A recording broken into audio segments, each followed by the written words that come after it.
kembali lagi membahas tentang konspirasi. Oke, persembahan buat beli ini ya. Udah. Oke. Ini jam 11 malam kita di mari tetangga. Jadi kita balik lagi ke beli. Monggo. Terangkat lagi beli, terangkat. Iya, ini aneh nggak tadi setiap kali saya ngomong sinyalnya langsung hancur gitu. Iya emang. Ini kayaknya jangan-jangan ini Instagram membencimu gitu. Iya, oke, gini aja. Oke, biar langsung to the point. Jadi ini tato kita langsung aja masuk. Ya, tato konspirasi ini saya bikin tahun 99 setelah baca bukunya Noam Chomsky. Jadi Noam Chomsky itu adalah seorang seorang ekonom, seorang pengamat politik, pengamat sosial. Tapi bukunya itu berat banget dan intinya di buku itu dia menjelaskan kalau di dunia ini tidak ada yang namanya kebetulan. Jikapun itu ada kebetulan, itu adalah jikapun ada sesuatu yang terjadi seolah-olah itu kebetulan, itu adalah dibuat seperti kebetulan. Okay. Jadi dari dulu saya percaya jika ketika balik ke persoalan yang simpel tadi, di lingkar pertemanan kita yang paling kecil, pun itu pasti ada konspirasi. Ya. Oke.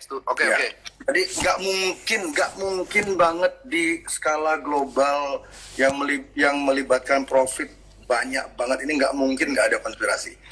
Itu pijakan logika saya. Nah, ketika saya melihat COVID ini, awalnya saya sempat percaya. Jadi awalnya saya sempat percaya berapa hari gitu jika ini virus ini memang dari Cina, dari binatang segala macam. Karena ini kan diberitakannya seperti itu. Tapi ketika saya coba cari informasi dari sumber-sumber lain di luar mainstream media, saya banyak menemukan fakta-fakta yang menyimpulkan kebalikannya gitu loh. Jika virus ini adalah man-made atau dibuat oleh manusia, jika COVID ini adalah sebuah skema dan mungkin ada hubungannya juga dengan kasus Pizzagate, itu jejaring pedofilia Gedung Putih yang sudah membunuh banyak orang yang mencoba membongkarnya. Jadi ini sengkarut banget ini saya ngelihatnya. Saya telusuri lagi lebih dalam, terus saya baca-baca lagi buku-buku yang lama saya baca tentang teori-teori ekonomi, tentang teori-teori politik. Ini sekarang masuk akal banget itu. Jadi memang ada siklus setiap berapa tahun sekali ekonomi itu dinolkan lagi. Ekonomi itu di-restart lagi. Kenapa begitu? Anda percaya nggak? Pemegang kendali atau pemegang kekayaan 99% kekayaan bumi ini dipegang oleh 1% kelompok. Itu sudah terjadi sejak dulu. Si Rosel.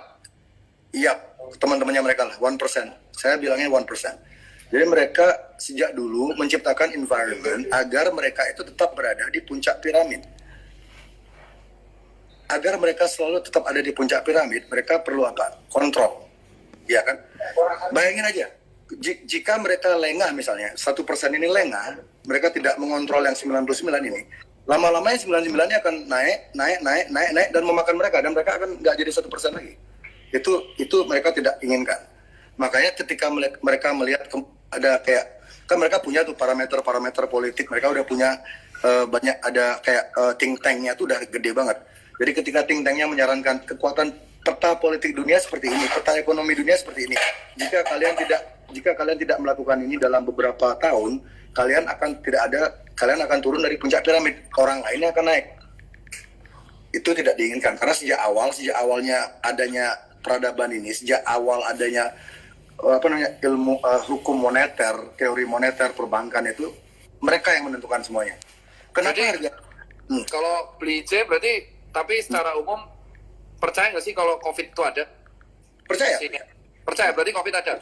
Percaya. Terus COVID ini berarti menurut BC berarti man-made ya? Menurut saya man-made.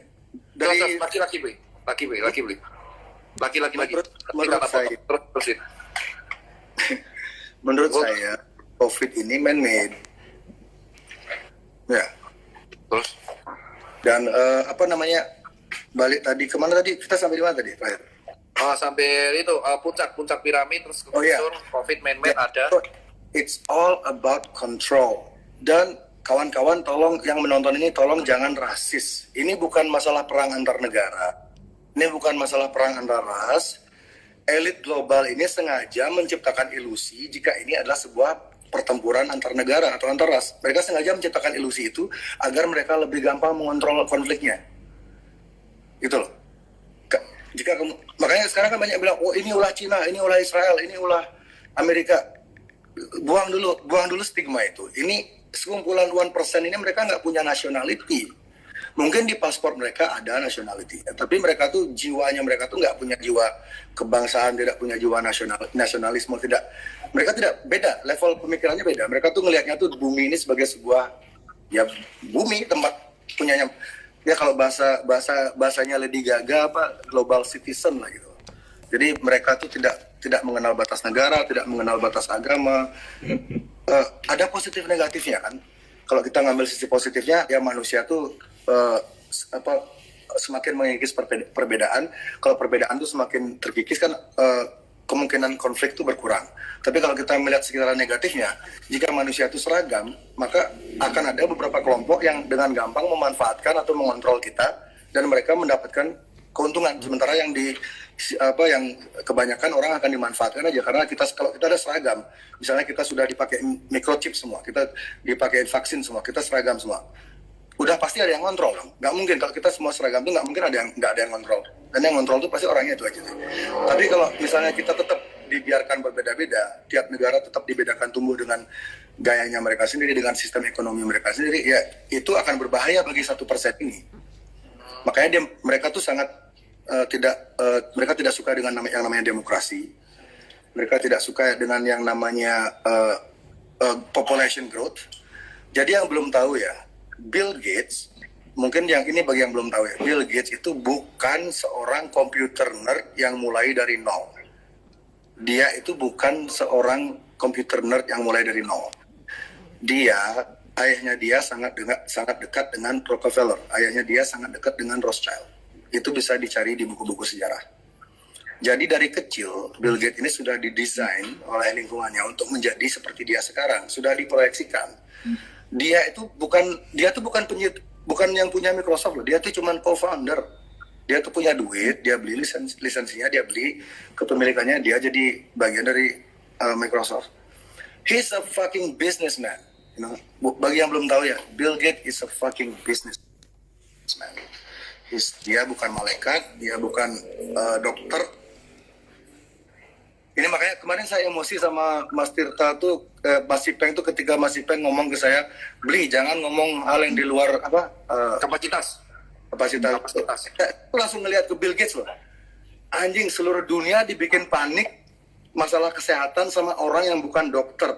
Bill Gates lulusan dokter mana? Nggak ada. Tedros, bosnya WHO, dokter mana? Nggak ada. Tedros punya rekam jejak yang kotor. Dia pernah bikin kasus di Ethiopia. Bill Gates vaksinnya banyak yang gagal di India sama di Afrika.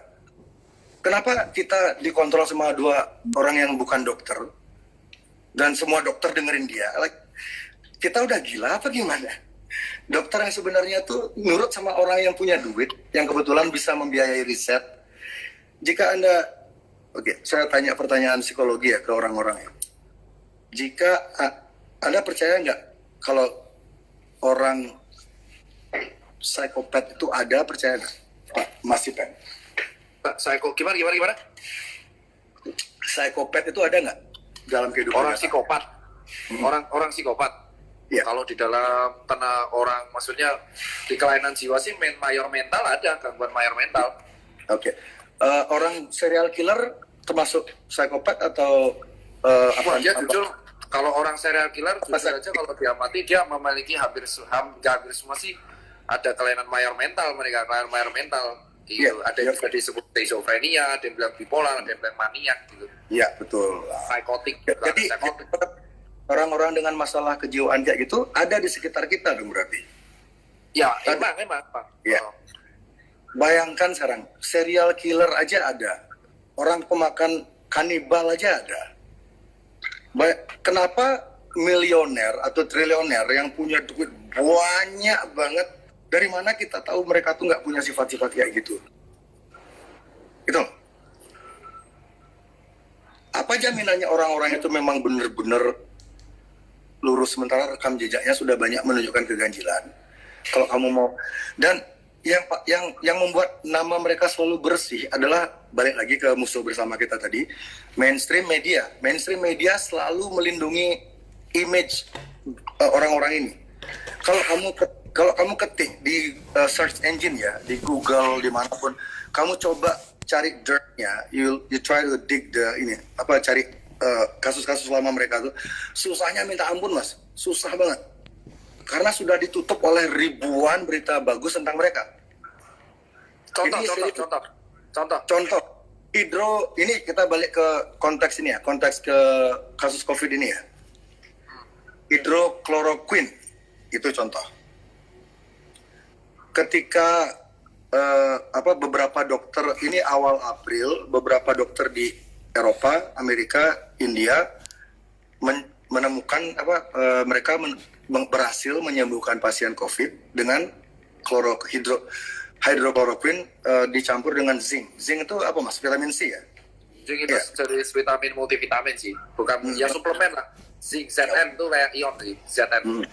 Ya, jadi bukan cuma satu dokter, banyak dokter yang berhasil menyembuhkan pasien dengan itu.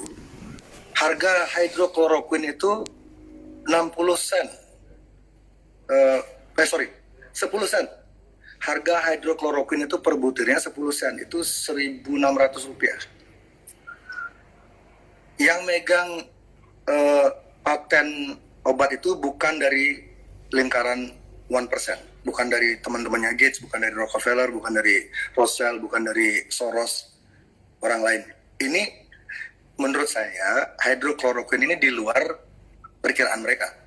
Mereka mikirnya tuh nggak akan ada yang bisa nemuin, ternyata ini ada.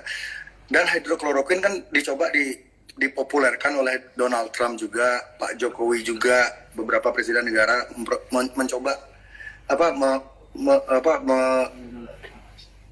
memberi solusi ke masyarakat. Coba ini obatnya, ini ada yang sembuh, monggo dicoba. Apa yang terjadi? Seminggu setelah itu CNN, New York Times, Washington Post, Vice Magazine, semualah itu, hampir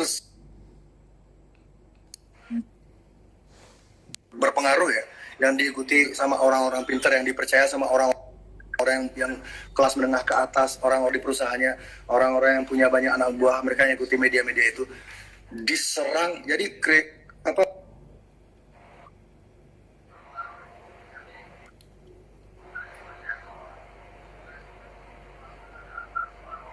Buset, bentar, gak ada suaranya lagi ketika dia bahas CNN.